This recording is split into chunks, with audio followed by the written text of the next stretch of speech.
میرے معاملات سے آپ یقین کریں کچھ لوگ طلاق کا مسئلہ پوچھنے آتے ہیں تو میں رو پڑتا ہوں چھوٹے بچوں کو دیکھ کے. یعنی چھوٹی بیٹی ہے 4-5 سال کی اور مفتی نے کہہ دیا ہے کہ طلاق ہو گئی ہے تو اب یہ اکٹھے نہیں رہ سکتے, تو بیٹی روتی ہے, کہتی ہے پیر صاحب مجھے ماما اور بابا دونوں چاہیے, میں علیحدہ نہیں رہ سکتی. لیکن میں کیا کروں, میرا دین کہتا ہے کہ 3 طلاقیں دے دیں تو 3 طلاقیں ہو گئیں. فتویٰ دینا ہے, بات بتانی ہے, مسئلہ عرض کرنا ہے.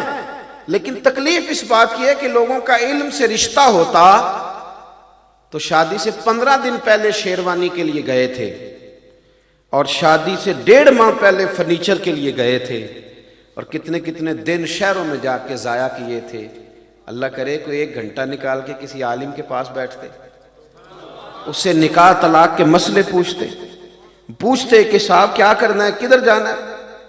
تو ہم نے وہ نہیں پوچھا. اگر ہمیں پتہ, حضرت عمر کوڑے لگواتے تھے جو 3 طلاقیں کو بندہ کٹھی دے دیتا تھا.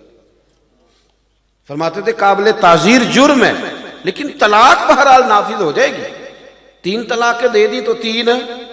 کچھ لوگ کہتے ہیں, سادے بندے کہتے ہیں دیکھو جی میں نے 3 طلاقیں دے دی ہیں پر ایک ہی دفعہ کیسے ہو گئی. تو میں نے کہا جس طرح قبول ایک ہی دفعہ ہو گیا تھا کہ نہیں ہو گیا تھا, کہ 3 مہینے لگے تھے.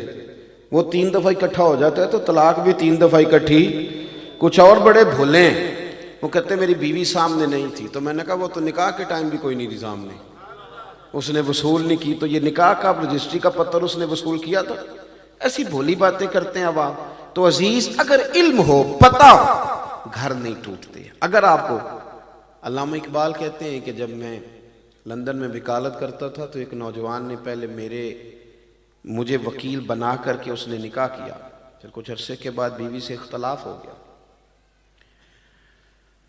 تو اس نے طلاق دینا چاہی. میں نے بھی اسے کہا کہ اتنی تم نے کوشش کے ساتھ نکاح کیا ہے. اس کے ماں باپ نے بھی سمجھایا, سب نے کہا, لیکن وہ کہنے لگا نہیں, بس میرے دل میں اس کے لیے اب محبت نہیں رہی, چھوڑنا چاہتا ہوں. یہ نوجوان میری بات پر غور کریں, میں نے اب چھوڑ کے رہنا. تو اقبال کہتے ہیں میں چونکہ لائر تھا, وکیل تھا, میں نے اس کا کیس دائر کر دیا. کچھ وقت کے بعد ایسا وقت آ گیا کہ اب شاید 1 آدھ پیشی کے بعد طلاق ہو جائے. تو ایک دن وہ سر شام آ گیا, کہنے لگے اقبال کیس واپس لے لو, مجھے طلاق نہیں دینی. تو میں نے اسے کہا کہ اب کیا ہوا, غیر مسلم ہے. کہتا ہے میرے پاس نا مسلمانوں کے پیارے نبی علیہ السلام کی ایک حدیث پہنچ گئی ہے. یہ حدیث کنز العمال میں, مسند امام احمد میں, دیگر کتب احادیث میں موجود ہے. وہ کہتے ہیں ایک حدیث نے نا میری سوچ بدل دی ہے. اگر آپ کی سوچ بدل جائے نا کبھی, سوچ, یعنی میرے پاس ایک بچہ تھا تو کہنے لگا لوگ چین نہیں لینے دیتے, آپ فون بند کیوں نہیں کرتے. کچھ لوگ ایسے ہیں وہ صرف اپنا وقت دیکھ کے فون کرتے ہیں, جس کو بھی کرتے ہیں. آپ اس کو بند کر دیں. اگر آپ کو کوئی کام کرنا ہے تو میں اسے کہتا ہوں یار میرا دل کرتا ہے میں فارغ بیٹھا ہوں یا کچھ کر رہا ہوں تو کوئی فون آئے, کوئی بندہ مسئلہ پوچھ لے تو میں اسے عبادت سمجھ کے بتاتا ہوں. تو مجھے لگتا ہے کہ کافی ساری نیکیاں میں نے پیچھے جمع کر لی بیٹھے بیٹھے ایک مسئلہ بتا کے. تو میں اس شرعی معاملات کے لیے اس کو آن رکھتا ہوں کہ شاید کوئی ایسا موقع مل جائے, کسی کو بات بتانی پڑ جائے. ہاں کسی محفل مجلس میں ہوتا ہوں تو بند کر لیتا ہوں. میرے بھائی اگر آپ کا ذہن بن جائے نا کہ یہ عبادت ہے, پھر آپ کا رنگ اور ہوتا ہے. یعنی اگر ذہن بن جائے کہ یہ رستہ بتانا عبادت ہے تو پھر آپ کا دل کرے گا کہ کوئی مجھے ملے میں اسے رستہ بتاؤں, ورنہ آپ جان بھی چھڑاتے ہیں بڑے سارے کاموں سے. تو اقبال کہنے لگے کہ وہ آیا اور کہنے لگا کہ اب نہیں طلاق دینی, مجھے مسلمانوں کے نبی کریم علیہ السلام کی ایک حدیث پہنچ گئی ہے, اب میں نہیں اپنی بیوی کو چھوڑوں گا. تو اقبال کہتے ہیں میری دلچسپی بڑھ گئی, شوق بڑھ گیا. میں نے اس کو بٹھا لیا, میں نے کہا مجھے بھی سنانا. تو کہنے لگا کریم محبوب علیہ السلام نے فرمایا, حضور نے فرمایا, یہ حدیث یاد رکھنی آپ, یاد رکھنی آپ. حضور نے فرمایا اپنی بیوی سے بغض نہ رکھو, اس سے عداوت نہ پیدا کرو. میاں بیوی نا کئی دفعہ مقابلے پہ آ جاتے ہیں, ہر وقت ایک دوسرے کو غلط ثابت کرنے کے چکر میں پڑے رہتے ہیں, اس سے گھر ٹوٹتا ہے, حالات خراب ہوتے ہیں. حضور نے فرمایا اپنی بیوی سے بغض نہ رکھو, اگر اس کی کچھ عادتیں تمہیں ناپسند ہیں تو ان پر غور کر لو جو تمہیں پسند ہے.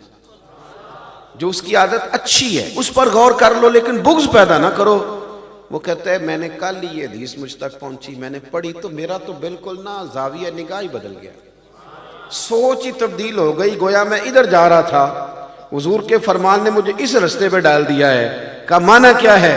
کہنے لگے اقبال اس میں بڑی کمزوریاں ہیں، زبان کی تیز ہے، بڑا کچھ کرتی ہے، پر میری بیوی یورپ کے میلے معاشرے میں رہ کے بھی پردے کی پابند ہے، یعنی میرے علاوہ کسی اور کے ساتھ اس کا کوئی ربط نہیں، کوئی تعلق نہیں۔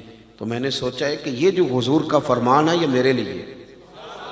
روٹی تو بندہ ہوٹل سے بھی کھا لیتا ہے، کپڑے تو دھوبی سے بھی دھلوا لیتا ہے، لیکن یہ کام یورپ میں رہ کے اتنا پاک، لہذا آپ کیس واپس لے لیں۔ تو اقبال کہتا ہے میں اڑ گیا، میں نے کہا اب نہیں واپس لینا، تیری نگاہ ناز سے دونوں ہی مراد پا گئے، عقل غیاب جستجو عشق حضور و اضطراب، اب نہیں واپس لوں گا میں۔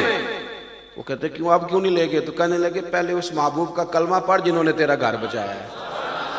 تو اقبال کہتے ہیں وہ نوجوان مجھے کہنے لگا میں تو ڈھونڈ رہا تھا، اور یہ بڑے سارے نوجوان ڈھونڈ رہے ہیں، بڑے سارے، میں تو ڈھونڈ رہا تھا کہ کوئی میرا بازو تھامے اور میرا گنبد خضرا سے رابطہ کرا دے، میں تو ڈھونڈ رہا تھا کوئی مجھے ملے اور میرا ربط کرا دے۔